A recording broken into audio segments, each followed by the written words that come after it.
Hello and welcome back.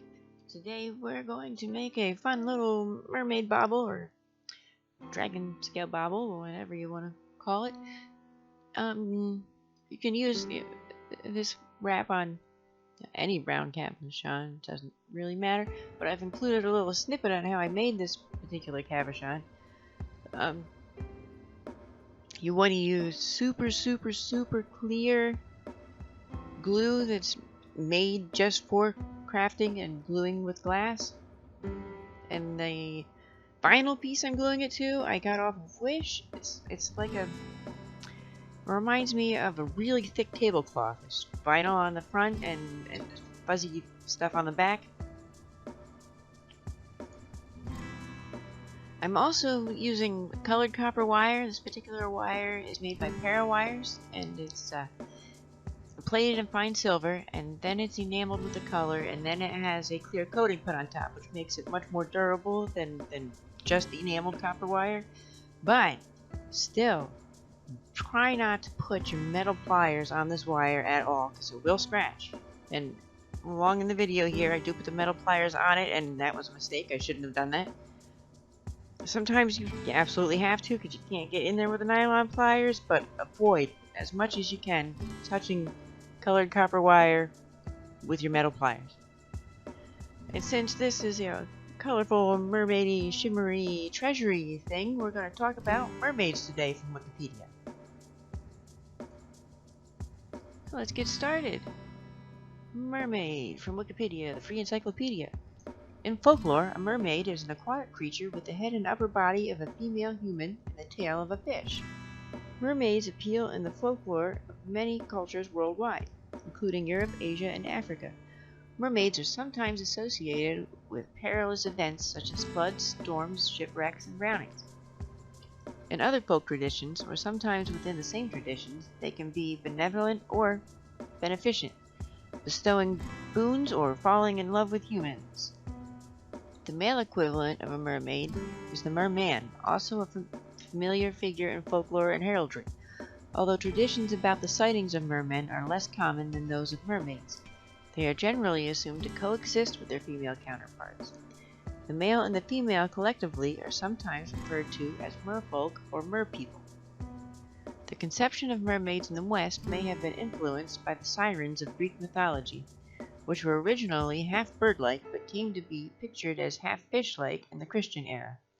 Historical accounts of mermaids, such as those reported by Christopher Columbus during his exploration of the Caribbean, may have been sightings of manatees or similar aquatic mammals. While there is no evidence that mermaids exist outside of folklore, reports of mermaid sightings continue to the present day. Mermaids have been a popular subject of art and literature in recent centuries, such as Hans Christian Andersen's literary fairy tale The Little Mermaid from 1836. They have subsequently been depicted in operas, paintings, books, comics, animations, and live-action films. Entomology. The word mermaid is a compound of the Old English mer, meaning sea, and maid, meaning a girl or young woman. The equivalent term in Old English was merwif. They are conventionally depicted as beautiful with long flowing hair. Origins. The ancient Greek mythological creature Siren was a basis for the Christian European mermaids in medieval times. The sirens at first conceived of as having the appearance of a human-headed bird in early Greek period, but at some time in the medieval period the appearance shifted to that of a part fish, a mermaid. Although when the siren was added to the Physiologus in the Latin version in the 6th century, it was still textually described as part bird, and this held for some of the subsequent versions. The notion that the siren was mermaid-like began to appear. A 9th century Physiologus described the siren as bird-like, but supplied an illustration that was mermaid-like. The confusion of image was thought by some to be the influence of the Teutonic myth, later expounded in literary legends of Lorelei and Undine, though a dissenting comment is that parallels are not limited to Teutonic culture. The siren became pictorialized as a mermaid and later textually described to match in medieval bestiaries. These siren mermaids depicting the so-called second family bestiaries, late 12th century and after, typically held an eel in hand, though sometimes also a musical instrument, as in classical art, or a mirror and a comb as a symbol of vanity. The mermaid holding a comb and mirror, which emblematic all over Europe, derives from the bestiaries that describe the siren as a vain creature requiring those accoutrements. The lore of sirens have been compared to that of mermaids and their Slavic form, rusalka, etc., due to the commonality of having a human voice and the penchant for seducing sailors to their doom.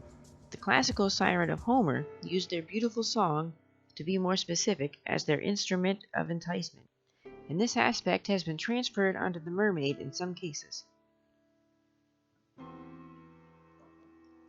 Scylla and Charybdis. Greek mythology early on had other creatures described as part woman and part fish, namely the sea monster Scylla and Charybdis. Though Scylla's violence is contrasted with the siren's seductive ways by certain classical writers, the Scylla and Charybdis lived in the neighboring regions to the siren's domain.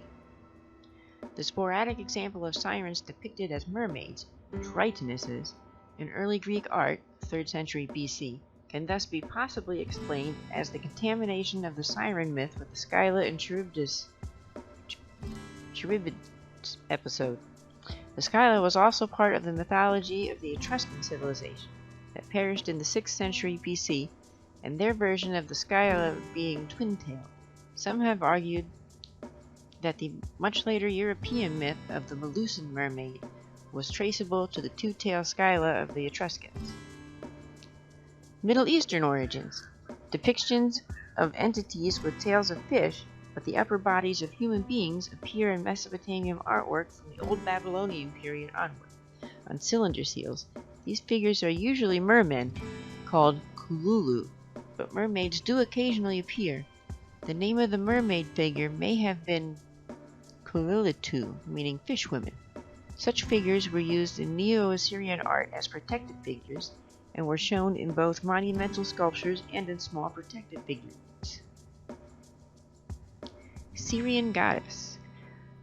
The mermaids, tritonesses, of Greek and Roman mythology may perhaps have been brought from the Middle East, possibly transmitted by Phoenician mariners, or so Jane Ellen Harrison has speculated. Indeed, Phoenicia, Syria, there was a mermaid goddess known as Terceto. To Greek writers, with her cult centered in Ashkelon, where her transformation myth is localized. According to information provided by Persian defector Ctesias, later Lucian, wrote a book on the Syrian goddess based on his own fieldwork, and though he saw the goddess, equated to Hera, represented as mermaid-like in some parts of Phoenicia, her grand statue was entirely human at her holy. The Phoenician-Syrian myth is possibly traceable to an earlier Mesopotamian myth. The Phoenician-Syrian myth contains the legend of the goddess Deserto's daughter, Queen Semiramis, who had as her husband a man by the name of Onus. This Onus is thought by some to be an equivalent of the Mesopotamian divine figure Onus, identifiable as one of the Apikulu, who were 7 sages described as fishmen in cuneiform texts, while the Onus was actually a servant of the water deity Ea, having gained wisdom from the god. English writer Arthur Way understood Onus to be equivalent to the god Ea, and proposed that surely Onus had a fish-tailed wife and descendants, and that Atargatis being one deity thus descended through the mists of time. Rational attempts at explanation. Sometime before 546 BC, Milesian philosopher Anaximander postulated that mankind had sprung from an aquatic animal species, a theory that is sometimes called the Aquatic Ape Theory. He thought that humans, who begin life with prolonged infancy, could not have survived otherwise. There are also naturalist theories on the origins of the mermaid, postulating they derive from sightings of manatees, dugongs, or even seals. Still another theory, which is also tangentially related to the aforementioned Aquatic Ape Theory, is that the supposed mermaids of folklore were actually human women who trained over time to be skilled divers with things like sponges, and thus spent a lot of time in the sea as a result. One proponent of this theory is British author William Bond, who has written several books about it. Folklore and mythology. Great Britain and Ireland. The Norman chapel in Durham Castle, built around 1078, has what is probably the earliest surviving artistic depiction of a mermaid in England. It can be seen on a south-facing capital above one of the original Norman stone pillars. Mermaids appear in British folklore as unlucky omens, both foretelling disaster and provoking it. Several variants of the ballad Sir Patrick Spens depict a mermaid speaking to doomed ships.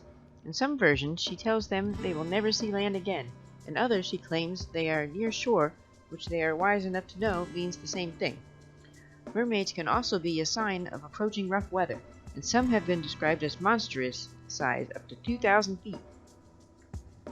Mermaids have also been described as able to swim up rivers to freshwater lakes. In one story, the Laird of Laurenti went to aid a woman he thought was drowning in a lake near his house. A servant of his pulled him back, warning that it was a mermaid, and the mermaid screamed at them that she would have killed him if it were not for his servant. But mermaids could occasionally be more beneficent, teaching humans cures for certain diseases. Mermans have been described as wilder and uglier than mermaids, with little interest in humans. According to legend, a mermaid came to the Cornish village of Zenor, where she used to listen to the singing of the chorister Matthew Truella. The two fell in love, and Matthew went with the mermaid to her home in Pendore Cove. On summer nights, the lovers can be heard singing together. At the church of St. Senara in Zenor, there is a famous chair decorated by a mermaid carving, which is probably 600 years old. Some tales raise the question whether mermaids had immortal souls, answering in the negative. In Irish lore, the figure of Liban appears as a sanctified mermaid, but she was a human being transformed into a mermaid. After 3 centuries, when Christianity had come to Ireland, she was baptized. The Irish mermaid is called Mermaids, in tales such as Lady of Gallerus, published in the 19th century. In Scottish mythology, a sieg is a freshwater mermaid, though little besides the term has been preserved in folklore. Mermaids from the Isle of Man, known as Ben-Marie, are considered more favorable towards humans than those of other regions. The various accounts of assistance, gifts, and rewards. One story tells of a fisherman who carried a stranded mermaid back into the sea and was rewarded with the location of treasure. Another recounts the tale of a baby mermaid who stole a doll from a human girl, but was rebuked by her mother and sent back to the girl with a gift of a pearl necklace to atone for the theft. A third story tells of a fishing family that made regular gifts of apples to a mermaid and was rewarded with prosperity. Scandinavia. The mermaid corresponds to Danish and Bokmål Norwegian Hafru. The tale type, the mermaid's message, is recognized as migratory legend, a group of tales found in Scandinavia with parallels found elsewhere. According to the scheme devised by Reader Thorf Christensen, this may not necessarily involve the mermaid spaying, and in the following example of the ML type, she is merely imparting wisdom. A fisherman who performs favors and earns the privilege to pose 3 questions to a mermaid. He inquires about the most suitable material for a flail, to which she answers calf's hide, of course, and tells him he should have asked about how to brew water into beer, which would have benefited him more greatly. Western Europe. A freshwater mermaid-like creature from European folklore is Melusa. She is sometimes depicted with 2 fishtails, or with the lower body of a serpent. The alchemist Paracelsus's treatise, a book on nymphs, sylphs, pygmies, and salamanders, and on other spirits, written in 1566, spawned the idea that the water elemental, or water sprite, could acquire an immortal soul through marriage with a human. This led to the writing of de la Montfort's novella Undine, and eventually to the most famous literary mermaid tale of all, Hans Christian Andersen's fairy tale, The Little Mermaid. A world-famous statue of the Little Mermaid based on Andersen's fairy tale has been in Copenhagen, Denmark since August 1913, with copies in 13 other locations around the world, almost half of them in North America. During the Romanesque period, mermaids were often associated with lust. Byzantine and Ottoman Greece. The conception of the siren as both a mermaid-like creature and a part bird-like persisted in Byzantine Greece for some time. The physiologists began switching the illustration of the siren as that of a mermaid, as in the version dated in the 9th century, whereas the 10th century Byzantine Greek dictionary Suda still favored the avian description. There is a modern Greek legend that Alexander the Great's sister, Thessalonic, did not die and turned into a mermaid after her death, living in the Aegean. She would ask the sailors on any ships that she would encounter only one question: "Is King Alexander alive?" To which the correct answer was, "He lives and reigns and conquers the world." This answer would please her, and she would accordingly calm the waters and bid the ship farewell. Any other answer would enrage her, and she would stir up a terrible storm, dooming the ship and every sailor on board. The legend derives from an Alexander romance entitled the Philada to Megaloxandru, dating to the Ottoman Greece period, first printed in 1680. Eastern Europe. Rusalkas are the Slavic counterpart of the Greek sirens and naiads. The nature of the Rusalkas varies among folk traditions, but according to the ethnologist D.K. Zelenin, they all share a common element. They are the restless spirits of the unclean dead. They are usually the ghosts of young women who died a violent or untimely death, perhaps by murder or suicide, before their wedding, and especially by drowning. Rusalkas are said to inhabit lakes and rivers. They appear as beautiful young women with long, pale green hair and pale skin, suggesting a connection with the floating weeds and the days spent underwater in faint sunlight. They can be seen after dark dancing together under the moon and calling out to young men by name, luring them to the water and drowning them. The characterization of Rusalkas as both desirable and treacherous is prevalent in Russia, Ukraine, Belarus, and was emphasized in the 9th century Russian authors. The best known of the great Czech nationalist composers, Antonín Dvořák's operas, is Rusalka. In Sadko, an East Slavic epic, the title character, an adventurer merchant and a gusli musician from Novgorod, lives for some time in the underwater court of the Sea Tsar and marries his daughter, Chernava, before finally returning home. The tale inspired such works as the poem Sadko by Alexei Tolstoy, the opera Sadko composed by Nikolai Rimsky-Korsakov, and the painting Sadko by Ilya Repin. China. Merfolk are mentioned in the Shanhangjing, the compilation of Chinese geography and mythology dating from the 4th century BC. The Jioren, or shark people, are mentioned in the Bawushki as weeping tears that become pearls. They are included in other texts, including the Xiuji, Records of Strange Things, the early 6th century. Korea. Korea is bounded on 3 sides by the sea. In some villages near the sea in Korea, there are mysterious stories about mermaids. The mermaids have features just like humans. Kim Dam-reong, who was mayor of the town, saved 4 captured mermaids from a fisherman, as recorded in the Euyeo Dam.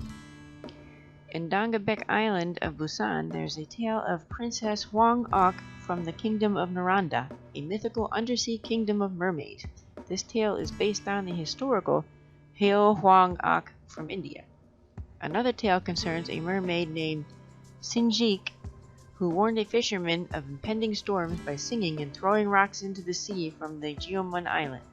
The island's residents believed her to be a goddess of the sea and that she could predict the weather. Japan.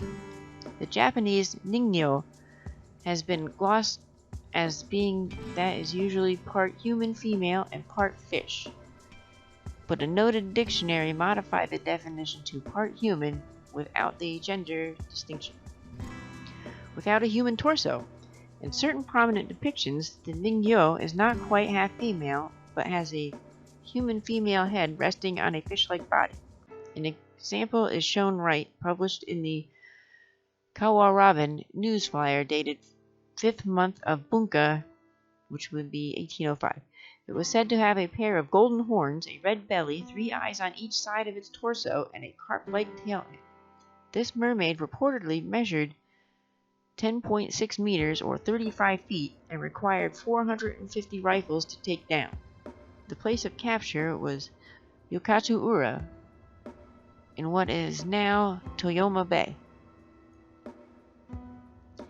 As yukai, a ningyo might be counted as a yukai since it's included in the Toriyama Seiken's Hayako Yagyu series. A particular gender is not clear here, as it's only given as appearing with a human face and a fish body.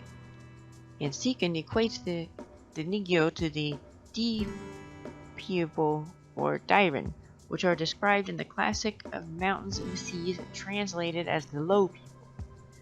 I'm really butchering the pronunciations of these words, and I'm really sorry. I don't mean any disrespect. Yaobikuni, a famous ningyo legend, concerns the Yaobikuni who is said to have partaken of the flesh of a merfolk and attained miraculous longevity and lived for centuries. It is not discernible whether the flesh was a female. A pair of translators are called the flesh of a mermaid in one book, but merely a strange fish with a human face in another. Southeast Asia. In Thailand, Suvarnabhumma is a daughter of Tosaka, appearing in the Thai and other Southeast Asian versions of the Ramayana. She is a mermaid princess who tries to spoil Hanuman's plans to build a bridge to Lanka, but falls in love with him instead. In Cambodia, she is referred to Suvarnabhumma, a favorite of Cambodian audiences. In the Javanese cultures of Indonesia, Nia Roro Kidul is a sea goddess and the queen of the southern seas. She has many forms, where in her mermaid form she is called Nyai Blorong. In the Philippines, mermaid concepts differ per ethnic group. Among the Pangasinese, the cannot pronounce these names. Binalatongan mermaid. Binalatongan mermaid is a queen of the sea who married a mortal Maganu Pelasippus and ruled humanity for a time. Among the Ilocano, mermaids were said to have propagated and spread through the union of the first Serena and the first Letao, a water god. Among the Bicolano, mermaids were referred to as Majindara, known for their beautiful voice and vicious nature. Among the Sambal, mermaids called Bambubuno are depicted as having 2 fins instead of 1. The general term for mermaid among all ethnic groups is Sirena. Hinduism. Suvarnabhumma, literally meaning golden mermaid, is a daughter of Ravana that appears in the Cambodian and Thai versions of the Ramayana. She is a mermaid princess who tries to spoil Hanuman's plans to build a bridge to Lanka, but falls in love with him instead. She is a popular figure in Thai folklore. Africa.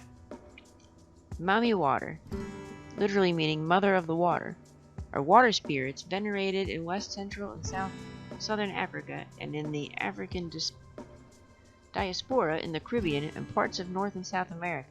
They are usually female, but are sometimes male. They are regarded as diabolical beings and are often femme fatale, luring men to their deaths. In Zimbabwe, mermaids are known as njuzu. They are believed to be solitary and occupy one body of water. Individual njuzu may be benevolent or malicious. Angry njuzu may be blamed for unexpected misfortunes, such as bad weather or the sudden disappearance of people. Benevolent ninjutsu are thought to reside in peaceful lakes or rivers. If a person goes missing near such lakes or rivers, he or she may have been taken by the ninjutsu. To obtain the person's release, local elders will brew beer as a proprietary offering and ask the ninjutsu to return the person alive. Those seeking the person's release are not supposed to cry or shed tears. If the ninjutsu releases the person, he or she will become or be regarded as Nanga, or a traditional healer with knowledge of herbs and medicinal plants and cures. 1001 Nights. The 1001 Nights collection includes several tales featuring sea peoples, such as Julinar the Seaborn and her son king Badr Basim of Persia. Unlike depictions of mermaids in other mythologies, these are anatomically identical to land-bound humans, differing only in their ability to breathe under and live underwater. They can and do interbreed with land humans, and the children of such humans have the ability to live underwater. In the tale, Abdullah the Fisherman and Abdullah the Merman, the protagonist, Abdullah the Fisherman, gains the ability to breathe underwater and discovers an underwater society that is portrayed as an inverted reflection of society on land. The underwater society follows a form of primitive communism where concepts like money and clothing do not exist. In Adventures of Bulakia, the protagonist Bulakia's quest for the herb of immortality leads him to explore the seas where he encounters societies of mermaids. Reported sightings. In the Roman Empire. In his Natural History, Pliny the Elder describes numerous sightings of mermaids, also called Nereids, off the coast of Olisipo, which is now present-day Lisbon, Portugal, noting that their bodies were covered all over in scales and that their corpses frequently washed up on shore. He comments that the governor of Gaul even wrote a letter to Emperor Augustus to inform him. 17th century Swedish writer Aulus Magnus quotes the same passage from Pliny and connects the Nereid with her dismal moans at the hour of her death with the legend of nymphs and the sister fates whose cymbals and flutes could be heard on shore. Aulus, a later passage, states that the Nereids are known to sing plaintively in general. It has been conjectured that these carcasses of Nereids washed up on shore were presumably seals. Explorers in America. In 1493, sailing off the coast of Hispaniola, Christopher Columbus spotted 3 sirens or mermaids, or in Spanish, sirenas, which he said were not as beautiful as they are represented due to some masculine features in their faces, but these are considered to be sightings of manatees. During Henry Hudson's second voyage, on the 5th of June 1608, members of his crew reported sightings of a mermaid in the Arctic Ocean, either in the Norwegian or the Barents Sea. As well, the logbook of Blackbeard, an English pirate, records that he instructed his crew on several voyages to steer away from charted waters which he called enchanted for fear of merfolk or mermaids, which Blackbeard himself and members of his crew reported seeing. These sightings were often recounted and shared by sailors and pirates who believed the mermaids brought bad luck and would bewitch them into giving up their gold and dragging them to the bottom of the sea. 2 sightings were reported in Canada near Vancouver and Victoria, one from sometime between 1870 and 1890 and the other from 1967. A Pennsylvania fisherman reported 5 sightings of a mermaid in the Susquehanna River near Marietta in June 1881. And that was kind of cool to hear because I live right on the Susquehanna River, right where the 2 branches come together to make a gigantic river. So it's kind of cool to hear the Susquehanna River mentioned in a Wikipedia article about mermaids. Sightings in modern China. The Yushuang Xinwen Scenes and Herds, or Jottings on the South of China, contains 2 accounts concerning mermaids. In the first, a man captures a mermaid, or a sea woman, on the shore of Lantau Island. She looks human in every respect except that her body is covered with fine hair of many colors. She cannot talk, but he takes her home and marries her. After his death, the mermaid returns to the sea where she was found.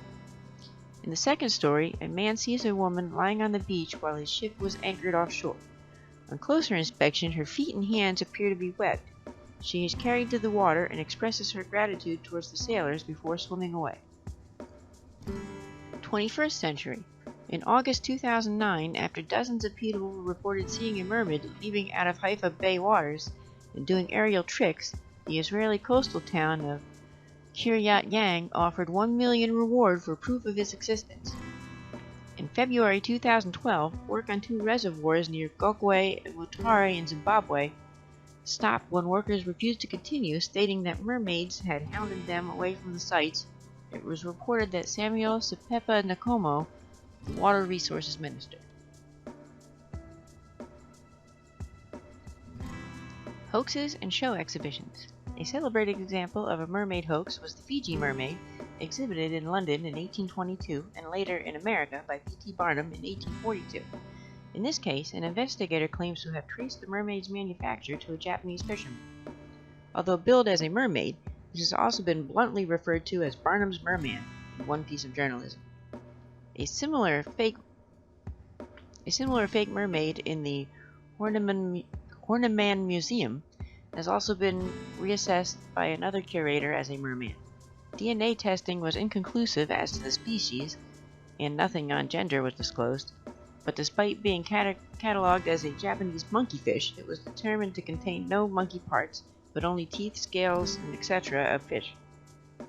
Fake mermaids made in China and the Malaya archipelago out of monkey and fish parts were imported into Europe by Dutch traders since the mid-16th century, and their manufacturers are thought to go back earlier. The equivalent industry in Europe was the Jenny Hanover, made from dried rays. In the middle of the 17th century, John Tradescant the Elder created a wondercomer called the Tradescant Ark, in which he displayed, among other things, a mermaid's hand. Mermaid shows. Scantily clad women placed in water tanks and impersonating mermaids performed in the 1939 New York World's Fair. It was part of the Dream of Venus installation by surrealist artist Salvador Dali. The mermaid interacted with Oscar the obscene octopus, and the ongoings were portrayed in an E.L. Doctorow's novel, World's Fair. Professional female divers have performed as mermaids at Florida's Wekiwaki Springs since 1947. The state park calls itself the only city of 5 mermaids. It was extremely popular in the 1960s, drawing almost 1 million tourists per year. Most of the current performers work part-time while attending college, and all are certified scuba divers. They wear fabric tails and perform aquatic ballet while holding their breath for an audience in an underwater stage with glass walls. Children often ask if the mermaids are real. The park's PR director says, just like with Santa Claus or any other mythical character, we always say yes. We're not going to tell them they're not real. The ama are Japanese skin divers, predominantly women who traditionally dive for shellfish and seaweed, wearing only a loincloth, and who have been in action for at least 2,000 years. Starting in the 20th century, they have increasingly been regarded as a tourist attraction. They operate off reefs near the shore, and some perform for sightseers instead of diving to collect a harvest. They have been romanticized as mermaids. Scientific inquiry. The topic of mermaids in earnest has arisen in several instances of scientific scrutiny, including a biological assessment of the unlikelihood of the supposed evolutionary biology of the mermaid on the popular marine science website Deep Sea News. 5 of the primary reasons listed as to why mermaids do not fit current evolutionary understandings are thermoregulation, adaptation for regulating body heat, evolutionary mismatch, reproductive challenges, digestive differences between mammals and fish, lack of physical evidence. Mermaids were also discussed tongue-in-cheek in a scientific article by the University of Washington Emeritus oceanographer Carl Bantz. His article was written as a parody, but mistaken as a true scientific expose by believers as it was published in the scientific journal.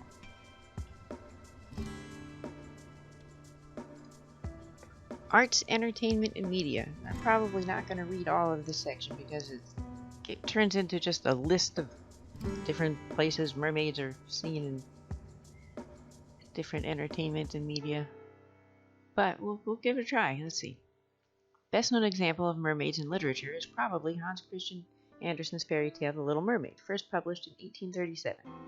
The title character, youngest of the Merman King's daughters, must wait her turn to reach the age when she will be allowed to emerge from the sea and sit on a rock, there to observe the upper world. The mermaid falls in love with a human prince, and also longs for an eternal soul like humans, despite the shorter lifespan. The two cravings are intertwined. Only by achieving the true love will her soul bind with the humans and become everlasting. But the mermaid's fishtail poses an insurmountable obstacle for enticing humans, and the sea witch offers a potion to transform her into human form. at a price: the mermaid's tongue and beautiful voice. The mermaid endures the excruciating pain of having human legs, and despite her inability to speak, almost succeeds in wedding the prince, but for a twist of fate. The mermaid is doomed unless she stabs the prince with a magic knife before his marriage. But she does not have the resolve and dies the mermaid way, dissolving into foam. Andersen's work has been translated into over 100 languages. The mermaid, as conceived by Andersen, is similar to the Undine, a water nymph of German folklore, who could only attain an immortal soul by marrying a human being. Andersen's heroine inspired a bronze sculpture in Copenhagen harbor and influenced Western literary works such as Oscar Wilde's The Fisherman and His Soul, H.G. Wells's The Sea Lady, and Sue Monk Kidd wrote a book called The Mermaid Chair, loosely based on the legends of Saint Sanara and the Mermaid of Zanor. Sculptures and statues of mermaids can be found in many countries and cultures, with over 130 public art mermaid statues across the world. Countries with public art mermaid sculptures include Russia, Finland, Lithuania, Poland, Romania, Denmark, Norway, England, Scotland, Ireland, Germany, the Netherlands, Belgium, France, Spain, Italy, Austria, Switzerland, Greece, Turkey, India, China, Thailand, South Korea, Japan, Guam, Australia, New Zealand, Brazil, Ecuador, Colombia, Mexico, the Cayman Islands, Mexico, Saudi Arabia. Wait, Mexico is on there twice. Saudi Arabia, and the United States, including Hawaii and the U.S. Virgin Islands and Canada. Some of these mermaid statues have become icons of their city or country and have become major tourist attractions in themselves. The Little Mermaid statue in Copenhagen is an icon of that city as well as of Denmark. The Havasamanda statue symbolizes the rebirth of the city of Helsinki, capital of Finland, and Syrian Mermaid is part of the coat of arms of Warsaw and is considered a protector of Warsaw, capital of Poland, which publicly displays statues of their mermaid.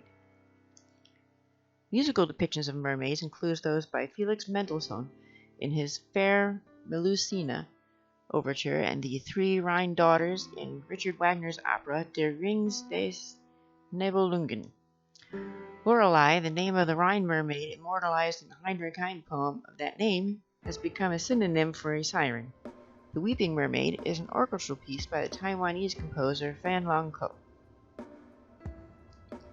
An influential image was created by John William Waterhouse from 1895 to 1905 entitled A Mermaid, an example of a late British Academy-style artwork.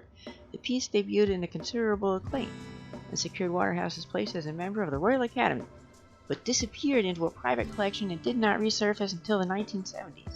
It is currently once again the Royal Academy's collection.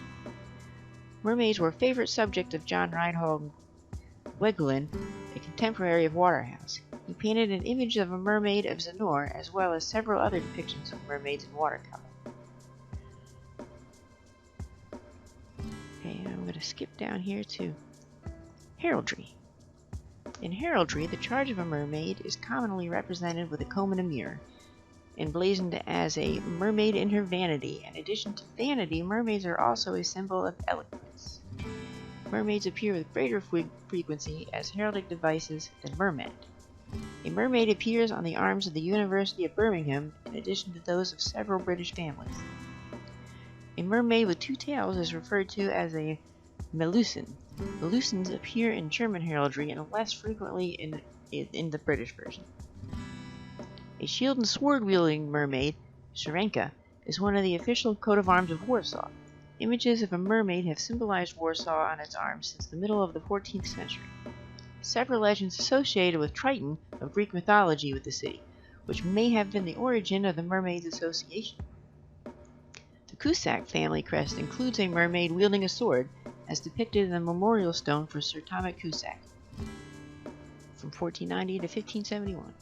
The city of Norfolk, Virginia, also uses a mermaid as a symbol. The personal coat of arms of Michael Jean, a former Governor-General of Canada, features two mermaids as supporters.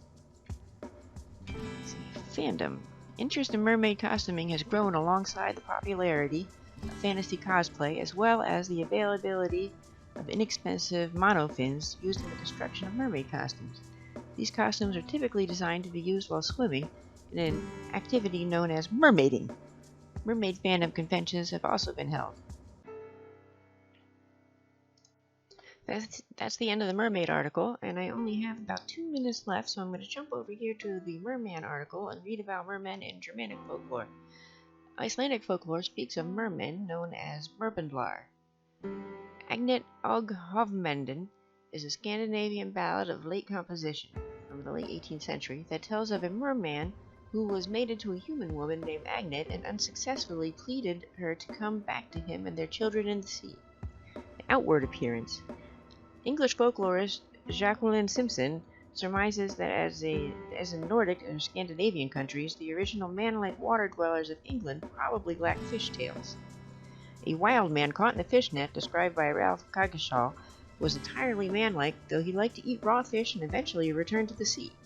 Catherine Mary Briggs opined that the mermen are often uglier and rougher in the British Isles. Mermen, which seldom frequent American folklore, are supposedly depicted as less beautiful than mermaids. Celtic folklore. The Irish narrative about the male merle named Cumar, described as an extremely ugly creature with green hair and teeth, skin, narrow eyes, and a red nose, turned out to be folklore, and the entire Soul Cages story being invented by Thomas Gately by adapting one of Grimm's folklore pieces. In Cornish folklore, into early modern times, the Buka describes a lonely, mournful character with the skin of a conger eel and the hair of seaweed, though still placated with the votive offerings of fish left on the beach by fishermen. Similarly, vengeful water spirits occur in Breton and Gaelic lore, which may relate to pre-Christian gods such as Nectar. And that's the end of this episode, guys. Thank you for hanging in with me this long, and I hope you're able to make your fun and beautiful and sparkly mermaid bauble. And I will see you next time. Thank you so much.